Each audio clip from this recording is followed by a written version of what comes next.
લક્ષ્ય ન્યૂઝ, એક નજર, એક લક્ષ્ય.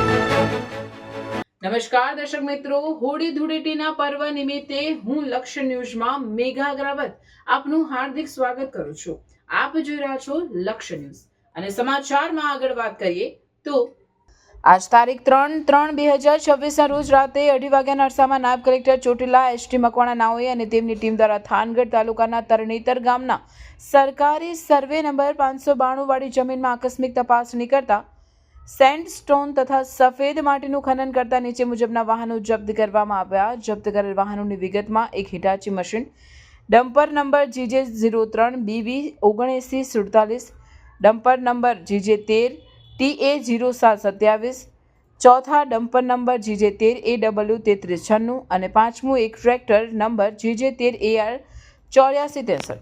ઉક્ત વાહનો મળી કુલ 1,97,00,000 નો મુદ્દામાલ જપ્ત કરી મામલતદાર કચેરી ચોટીલા ખાતે ખસેડવામાં આવ્યો. વાહન માલિક તથા ખનન કરનારના નામ પર નજર કરીએ તો વેરશીભાઈ લાલજીભાઈ સારદિયા, રહેવાસી તરણેતર, તાલુકો થાનગઢ; લખધીરભાઈ ભીમશીભાઈ લલોત્રા, રહેવાસી ડોડિયા, તાલુકો સાયલા; હેમુભાઈ જીવરાજભાઈ ખમાણી, રહેવાસી તરણેતર, તાલુકો થાનગઢ; કાળુભાઈ હેમુભાઈ ખમાણી, રહેવાસી તરણેતર, તાલુકો થાનગઢ. ઉક્ત વાહન માલિકો તેમજ ખનન કરનાર વ્યક્તિઓ સામે the Gujarat mineral prevention of illegal mining transportation and storage rules 2017 મુજબ કાર્યવાહી તેમજ લેન્ડ ગ્રેબિંગ અને તડીપાર અંગેની કાર્યવાહી હાથ ધરવામાં આવી. સાથે સાથે તરણેતર ગામના તલાટી કમ મંત્રી અને સરપંચ સામે શિક્ષાત્મક કાર્યવાહી હાથ ધરવામાં આવી.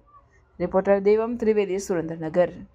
આજે મોડી રાત્રે 2:30 વાગ્યાના અરસામાં અમારી નાયબ કલેક્ટર પ્રાંત ચોટીલાની ટીમ સાથે અમોએ થાનગઢ તાલુકાના તરણેતર ગામના સરકારી સર્વે નંબર 592 વાળી જગ્યા ઉપર આકસ્મિક રીતે દરોડા પાડવામાં આવેલા હતા. આ દરોડા દરમિયાન સ્થળ ઉપરથી ખનન કરી રહેલા એક હિટાચી મશીન, 3 ડમ્પર અને એક ટ્રેક્ટર એમ મળીને કુલ 1,97,00,000 રૂપિયાનો મુદ્દામાલ જપ્ત કરવામાં આવેલો છે.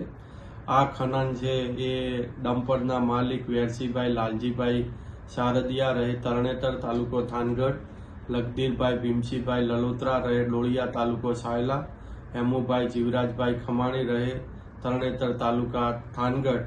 આમ આ ત્રણેય ઈસમો ભેગા મળી અને ખનન તેમજ વહન અંગેની તદ્દન ગેરકાયદેસર રીતે સફેદ માટી અને સેન્ડસ્ટોનનું ખનન કરતા હતા અને આ તમામે તમામ જે વાહન છે જપ્ત કરીને મામલતદાર કચેરી ચોટીલા ખાતે ખસેડી અને આગળની નિયમ અનુસારની કાર્યવાહી હાથ ધરેલ છે.